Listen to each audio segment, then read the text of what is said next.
नमस्कार दोस्तों, आपका स्वागत है आपके अपने YouTube channel study with Jupiter में।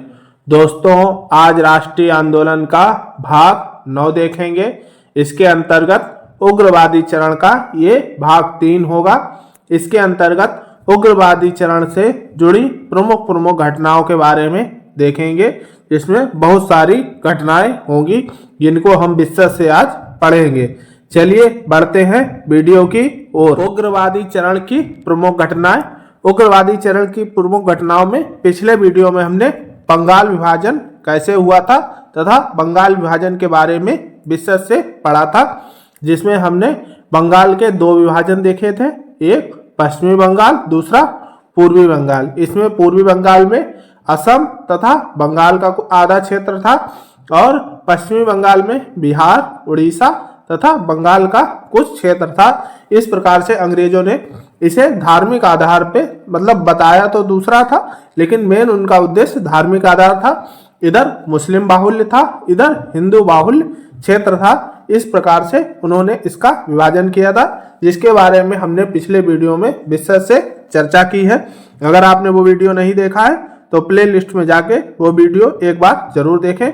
आज उसी के आगे उग्रवादी चरण की अन्य घटनाओं को देखते हैं। चलिए बढ़ते हैं आगे। कांग्रेस का कलकत्ता अधिवेशन 1906। बंगाल विभाजन के बाद में कलकत्ता में कांग्रेस का अगला अधिवेशन 1906 में होता है। 1906 में कलकत्ता में भारतीय राष्ट्रीय कांग्रेस का वार्षिक अधिवेशन हुआ। इसकी अध्यक्षता दादा भाई नौरोजी ने की। इस अधिवेशन में स्वराज स्वदेशी को बढ़ावा देने और विदेशी वस्तुओं का बहिष्कार का प्रस्ताव पारित हुआ। जैसे हमने देखा था बंगाल विभाजन के बाद में स्वराज स्वदेशी तथा शिक्षा को बढ़ावा मिला तथा बहिष्कार आंदोलन, इस प्रकार से स्वदेशी आंदोलन चलाए गए थे। 1906 में कलकत्ता में हुए कांग्रेस के अधिवेशन में नरम एवं गरम दल में काफी मतभेद था। हालांकि 1905 में भी काफी मतभेद देखने को मिला, लेकिन 1906 में काफी मतभेद बढ़ गया था। यहाँ गरम दल बाल गंगाधर तिलक को कांग्रेस का अध्यक्ष बनाना चाहता था, वहीं उदारवादी इसका विरोध कर रहे थे। उदारवादियों ने दादा भाई नौरोजी को इंग्लैंड से बुलाकर कांग्रेस के कलकत्ता अधिवेशन का अध्यक्ष बना दिया। दादा भाई नौरोजी ने कलकत्ता के कांग्रेस अधिवेशन में सर्वप्रथम स्वराज की मांग प्रस्तुत की। दादा भाई नौरोजी के नेतृत्व में कांग्रेस में होने वाली फूट को बचा लिया, लेकिन ये फूट आगे चलकर नए अंजाम को देने वाली थी। मतभेद समाप्त हो तो नहीं हुए, पर दब अवश्य गए। जो दादा भाई नौरोजी का कुशल नेतृत्व था, इस कारण से मतभेद समाप्त तो नहीं हुआ, पर कुछ हद तक दब गया। लेकिन 1907 में ये काफी बढ़कर सूरत के अधिवेशन में हमें देखने को मिलेगा, जिससे नरम दल और गरम दल आपस में अलग अलग हो जाएंगे। इस अधिवेशन में 4 प्रस्तावों को पास करवाने में सफल रहा। जो कलकत्ता अधिवेशन होता है कांग्रेस का, इसमें 4 चीजें मांग होती है और प्रस्ताव पारित किए जाते हैं। स्वराज की प्राप्ति, राष्ट्रीय शिक्षा को अपनाना, स्वदेशी आंदोलन को प्रोत्साहन, विदेशी वस्तुओं का बहिष्कार करना। ये 4 चीजें थी। जैसे हमने पीछे बंगाल विभाजन में भी देखा था इन चीजों को। स्वराज्य की मांग थी, शिक्षा को बढ़ावा, राष्ट्रीय शिक्षा को बढ़ावा के लिए स्वदेशी आंदोलन और विदेशी वस्तुओं का बहिष्कार करना इसमें शामिल था। चलिए अब देखते हैं अगली घटना, मुस्लिम लीग के अवतरण की। मुस्लिम लीग की स्थापना 1906 में। बंगाल विभाजन व कांग्रेस में फूट का फायदा उठाकर कुछ मुसलमानों ने मुस्लिम लीग की स्थापना की योजना बनाई। बंगाल विभाजन की घोषणा के बाद मुसलमानों ने एक शिष्टमंडल आगा खां के नेतृत्व में 1 अक्टूबर 1906 में शिमला में वायसराय लॉर्ड मिंटो से मिला। इसमें कुल 36 लोग शामिल थे। शिष्टमंडल ने पृथक निर्वाचन मंडल की मांग की। पहले लखनऊ बैठक, बाद में शिमला के लिए लिए गए निर्णयों के अनुसार अखिल भारतीय मोहम्मडन शैक्षिक सम्मेलन की वार्षिक बैठक 27 दिसंबर से 30 दिसंबर 1906 तक ढाका में आयोजित हुई। इसमें 3000 प्रतिनिधियों ने लगभग भाग लिया था। इस बैठक में Akhil Bharatiya Muslim League, all India Muslim League जिसे कहते हैं, अखिल भारतीय मुस्लिम लीग, राजनीतिक संगठन की घोषणा होती है। इसकी स्थापना आगा खां ढाका के नवाब सलीमुल्लाह और नवाब मोहसिन उल मुल्क ने मिलकर की थी। नवाब सलीमुल्लाह संस्थापक के समय अध्यक्ष थे, जो इसके अध्यक्ष थे वो नवाब सलीमुल्लाह थे। प्रथम अध्यक्ष बकार उल मुल्क मुश्ताक हुसैन थे। मोहम्मद अली जिन्ना सन 1913 में मुस्लिम लीग में शामिल हुए। 1 अक्टूबर 1908 को सुधारों के लिए मसौदा प्रस्ताव में मुसलमानों को भी सभी परिषदों में आरक्षित सीटें प्रदान की गई। मुस्लिम लीग की केंद्रीय समिति ने 12 सितंबर 1909 को फिर से अलग निर्वाचन क्षेत्र और अधिक प्रतिनिधित्व की मांग की थी। इस प्रकार से इनको पहले ही कुछ मिला था, फिर बाद में ये निरंतर मांगे बढ़ाते रहते हैं और ये मुस्लिम लीग का झंडा था जो आगे चलकर पाकिस्तान का झंडे के रूप में परिवर्तित हो जाएगा। जो मोहम्मद अली जिन्ना थे मुस्लिम लीग की स्थापना के समय नहीं थे, हालांकि ये बाद में शामिल होंगे।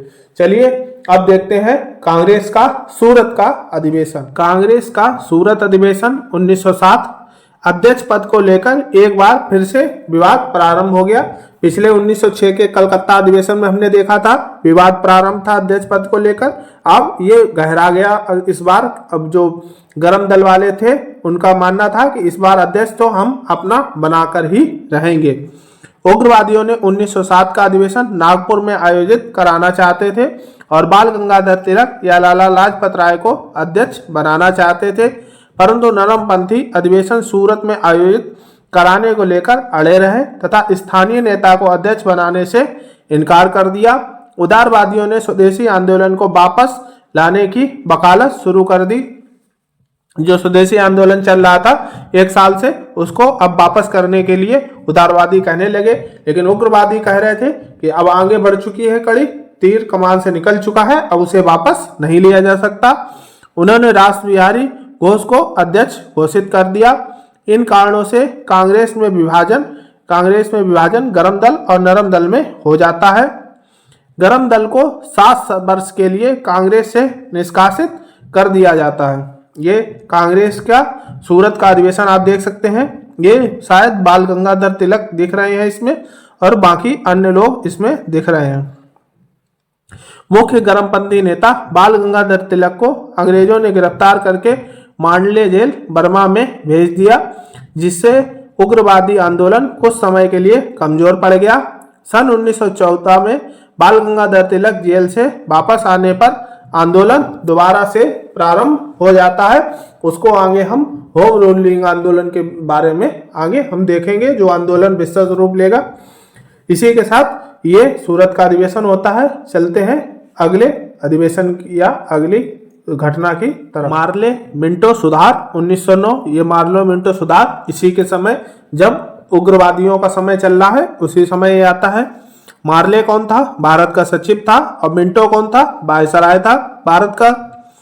भारतीय राजनीति में संप्रदायवाद की शुरुआत इसी समय से होती है। इस अधिनियम के तहत मुसलमान सदस्यों को केवल मुस्लिम मतदाता ही चुन सकते थे। जो आ गया था इस समय पृथक निर्वाचन, वो यही था। इस तरह मुस्लिमों के लिए पृथक निर्वाचन मंडल की व्यवस्था की गई। इस अधिनियम के तहत केंद्रीय विधान परिषद के सदस्यों की संख्या 16 से बढ़कर 60 कर दी गई। प्रांतीय विधायकों की संख्या भी बढ़ाई जाती है। बंगाल, बॉम्बे और मद्रास में प्रांतों के लिए यह संख्या 50 थी।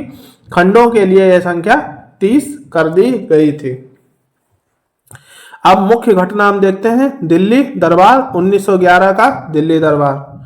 किंग जॉर्ज पंचम और रानी मैरी के भारत सम्राट और महारानी के रूप में राज्याभिषेक के उपलक्ष्य में इसे आयोजित किया जाता है।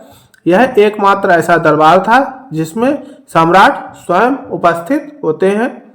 इस दरबार में ही शाही राजधानी को कलकत्ता से दिल्ली स्थानांतरित करने की घोषणा भी की गई थी। दरबार के दौरान सम्राट ने 8 मेहराबों वाला भारत का इंपीरियल मुकुट पहना था।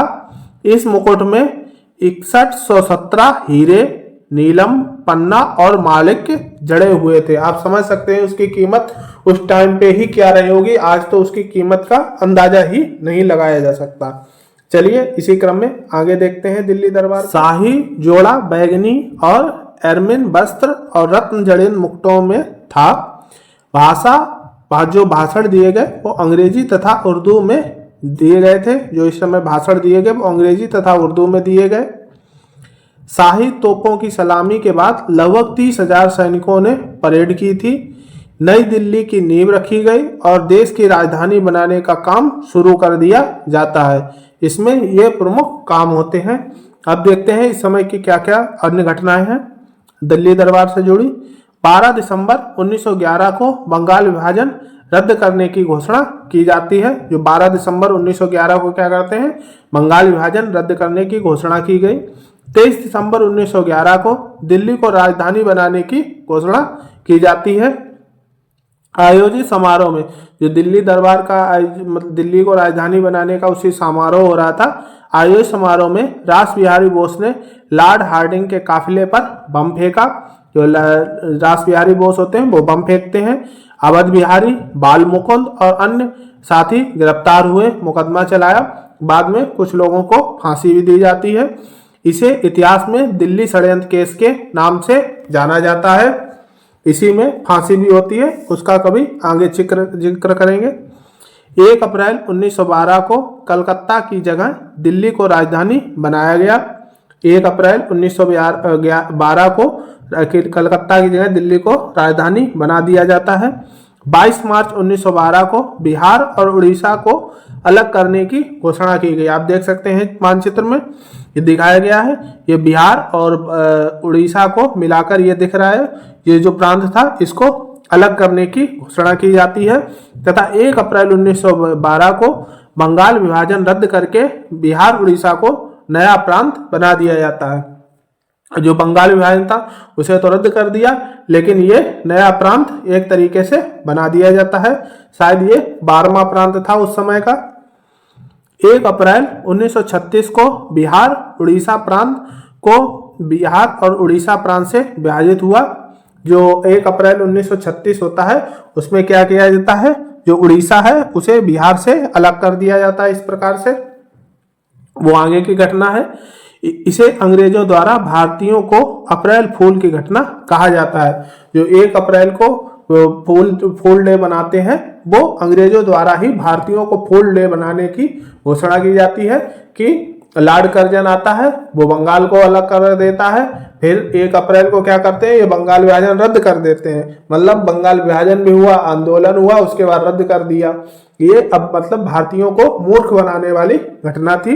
इन्होंने बाद में इसे अलग कर दिया, बिहार तथा उड़ीसा को मिलाकर एक नया प्रांत बना दिया। इसे भारतीयों को मूर्ख बनाने वाली घटना तथा अप्रैल फूल के नाम से जाना जाता है।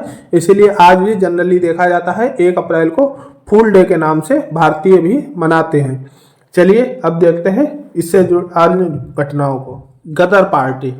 हालांकि गदर पार्टी के बारे में हमने पिछले वीडियो में भी थोड़ी सी चर्चा की थी, लेकिन थोड़ा विस्तृत में इस वीडियो में चर्चा करते हैं गदर पार्टी की। गदर पार्टी की स्थापना 15 जुलाई 1913 को हुई, लेकिन इसका गदर पार्टी जो नाम है वो 1 नवंबर 1913 को दिया जाता है।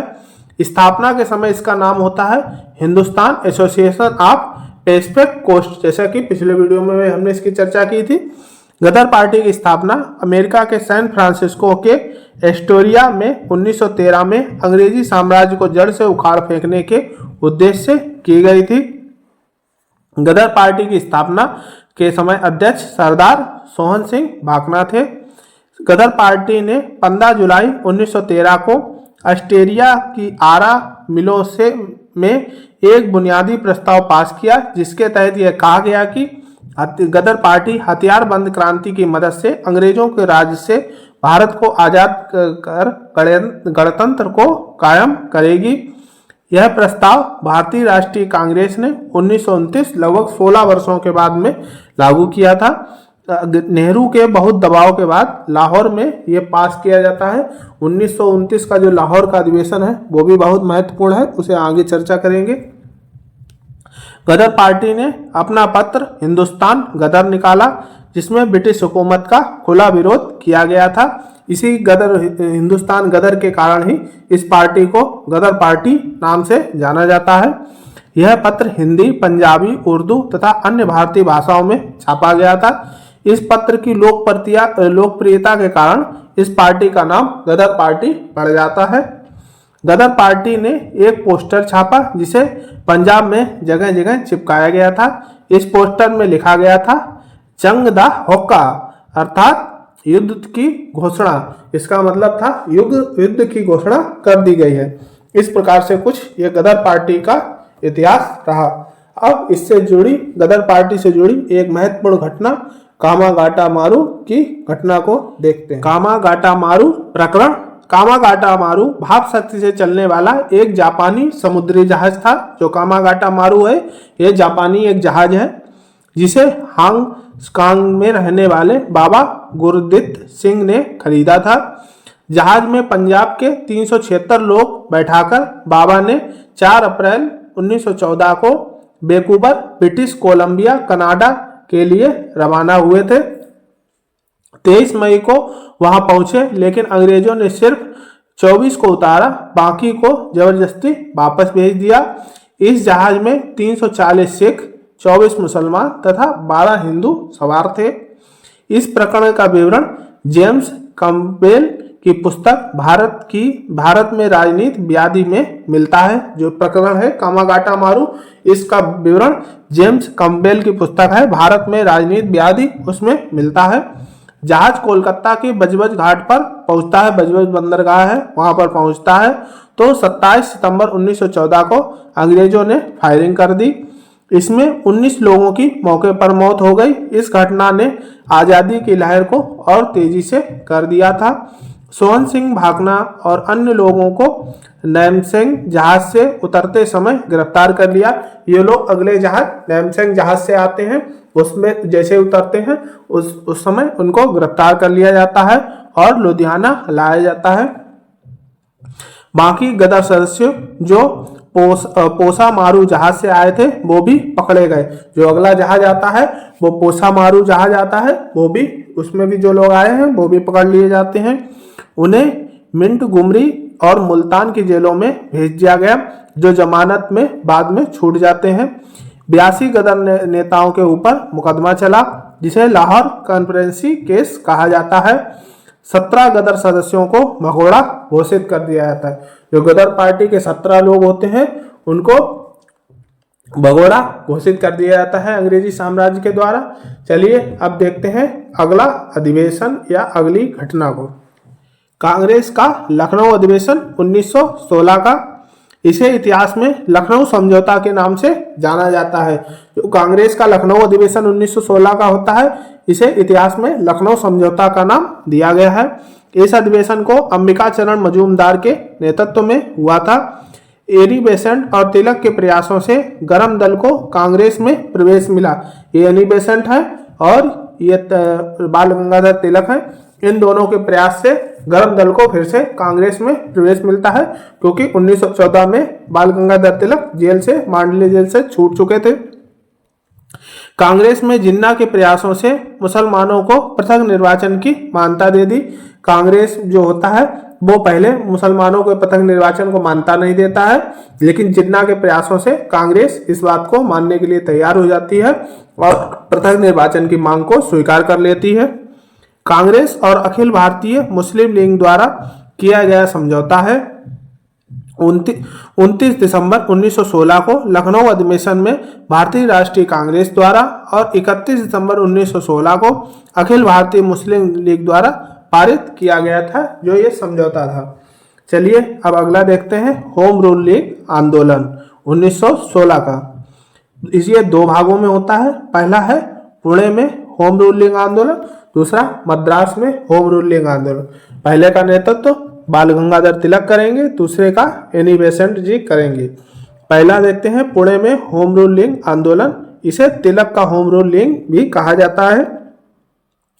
बाल गंगाधर तिलक 6 वर्ष की लंबी सजा काटने के बाद 16 जून 1914 को मांडले जेल से छूट जाते हैं। तिलक ने 28 अप्रैल 1916 को सबसे पहले होम रूल लीग की स्थापना बेलगांव में किए थे। ये याद रखिएगा, होम रूल लीग की सबसे पहले स्थापना बेलगांव में, जो भारत के अंदर सबसे पहले बेलगांव में तिलक द्वारा की जाती है। चलिए आगे और देखते हैं। पुणे का होम रूल लीग है, इसके अध्यक्ष थे जोसेफ बैप्टिस्टा, सचिव थे इसके एनसी केलकर और मुख्यालय इसका था पुणे में, इसका मुख्यालय था। इनके होम रूल लीग का स्वरूप क्षेत्रीय महाराष्ट्र और मध्य प्रांत तक ही सीमित था। 23 जुलाई 1916 का तिलक का 60वां जन्मदिन था।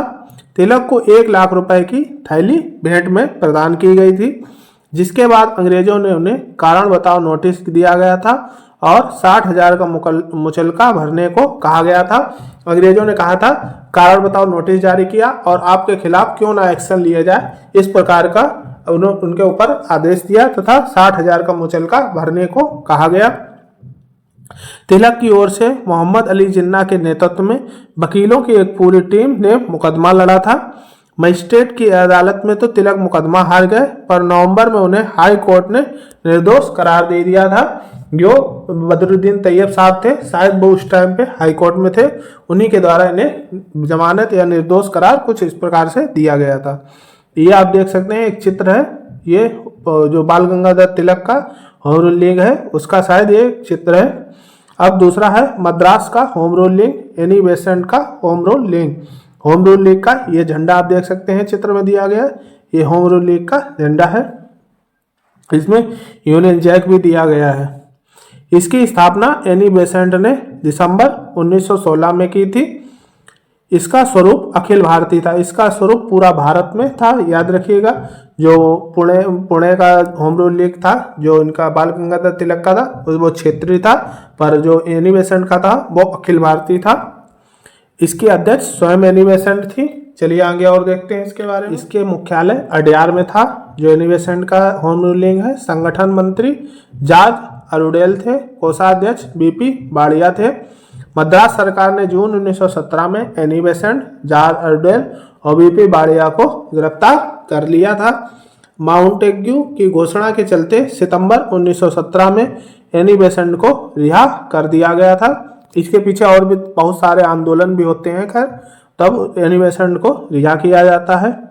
दिसंबर 1917 में कांग्रेस के वार्षिक अधिवेशन में तिलक के प्रस्ताव पर एनी बेसेंट को अध्यक्ष चुना जाता है। याद रखिएगा, जो कांग्रेस का अधिवेशन होता है 1917 का, उसमें एनी बेसेंट पहली महिला बनती है अध्यक्ष के रूप में। दोनों होम रूल लीग का उद्देश्य स्वशासन को प्राप्त करना था। दोनों नेता एक दूसरे के मंच का प्रयोग करते थे। तिलक का लीग क्षेत्रीय होते हुए भी सदस्यों की संख्या एनी बेसेंट के लीग से ज्यादा थी। जैसे हमने बताया था, जो एनी बेसेंट का लीग था वो अखिल भारतीय था, पर जो तिलक का था वो क्षेत्रीय था, लेकिन उसमें संख्या ज्यादा थी। एनी बेसेंट की संख्या पूरे भारत का होते हुए भी सबसे कम थी। होम रूल लीग की प्रेरणा आयरलैंड से प्रेरित थी। एनी बेसेंट आयरलैंड की ही रहने वाली थी। होम रूल लीग की प्रेरणा से ही 20 अगस्त 1917 को मॉन्टेग्यू का अगस्त प्रस्ताव की घोषणा होती है। होम रूल लीग की सबसे बड़ी उपलब्धि यह रही कि इसने भावी राष्ट्रीय आंदोलन के लिए जुझारू योद्धा तैयार कर दिए। हालांकि होम रूल लीग 1918 के आते आते समाप्त हो जाता है, 2 ही वर्ष ये चल पाता है, लेकिन इसने भविष्य में जो महात्मा गांधी आंदोलन चलाएंगे उस टाइम पे बहुत सारे क्रांतिकारियों को जन्म देने के लिए इसने रणनीति तैयार कर दी थी। ये आप देख सकते हैं, इससे जुड़ा एक चित्र है होम रूल आंदोलन से, ये मद्रास का होम रूल लीग से जुड़ा एक चित्र है। इसी के साथ ये उग्रवादी चरण का अंतिम वीडियो है। अगले वीडियो में हम गांधीवादी चरण की ओर चलेंगे। वीडियो अच्छा लगा हो तो लाइक करें, सब्सक्राइब करें तथा शेयर करें। आज के लिए इतना ही, धन्यवाद।